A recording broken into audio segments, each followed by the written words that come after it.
पुराने ज़माने से लोग कॉन्स्टेलेशंस को देखते आ रहे हैं, मगर जब पुराने ज़माने में कंपासेस नहीं होते थे तो लोग कॉन्स्टेलेशंस की मदद से ही डायरेक्शन देख पाते थे।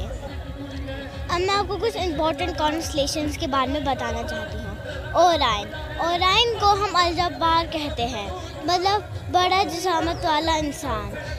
ओराइन के बीच में अगर हम देखेंगे तो उधर पे हमें 3 स्टार्स मिलेंगे जिसको हम बेल्ट ऑफ ओराइन कहलाते हैं।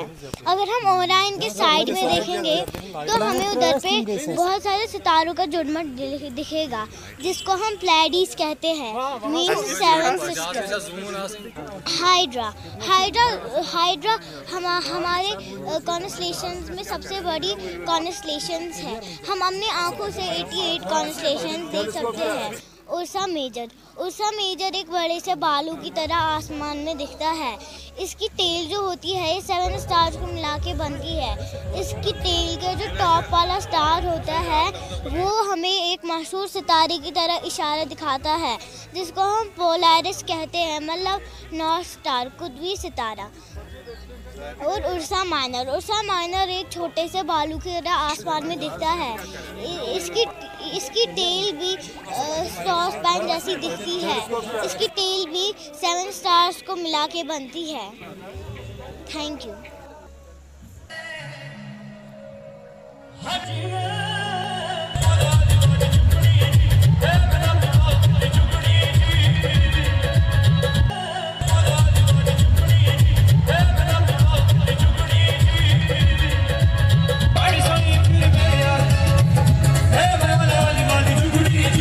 तालियां, क्योंकि वो हर वो एफर्ट लगा रहे हैं जिससे कश्मीर के जो रंग भी कश्मीर और Ladakh it is very rich in this aspect, क्योंकि यहाँ स्काई क्लियर मिलता है। Almost you are getting some 250 plus days over here जो हमें क्लियर स्काई जब हमें मिलता है तो हमारे लिए यहाँ पर जो एस्ट्रोनॉमी के तमाम इवेंट्स हैं वो हमारे लिए यहाँ पर आसान होते हैं। और steps are being taken with what we call as this tourism department that we will promote this astro tourism in the Kashmir so that more and more people will come over here and gaze the stars, planets and other constellations with naked eye as well as with this instruments. देखिए, हम science communicators network JN की जो है एक बड़ी तंजीम है जिसमें मुख्तलिफ डिपार्टमेंट से मुख्तलिफ तबका हाई फिक्र से लोग आते हैं जो साइंस के लिए काम करते हैं और हम साइंस को पॉपुलराइज करते हैं, हर दिल अजीज़ बनाते हैं। मुख्तलिफ प्रोग्राम्स हम मुनक़्क़िद करते हैं, जैसे आज ये स्काई ऑब्जर्वेशन और observation of celestial objects with the help of telescopes, ये हमने आज टूरिज़म डिपार्टमेंट के साथ जॉइंटली मुनक़्क़िद किया है ये प्रोग्राम। और इसके साथ हम फिज़िक्स, केमिस्ट्री, मैथमेटिक्स, बायोलॉजी और दूसरे जो साइंस के सब्जेक्ट्स हैं, ख़ास तौर से पैलियोंटोलॉजी, मेडिसिनल प्लांट्स, उन पे हम बहुत काम करते हैं। और हम टेलीस्कोप से दूर की चीज़ हम पास में देखते हैं और बड़ी होके देखते हैं, तो असल में ये प्लैनेट ऑब्जर्वेशन के लिए है। इससे हम गैलेक्सीज़ को ऑब्ज़र्व करते हैं जो आसमान में है। तो इसके अलावा हम इसके बगैर लेज़र से आपको कॉन्स्टेलेशंस दिखा रहे हैं।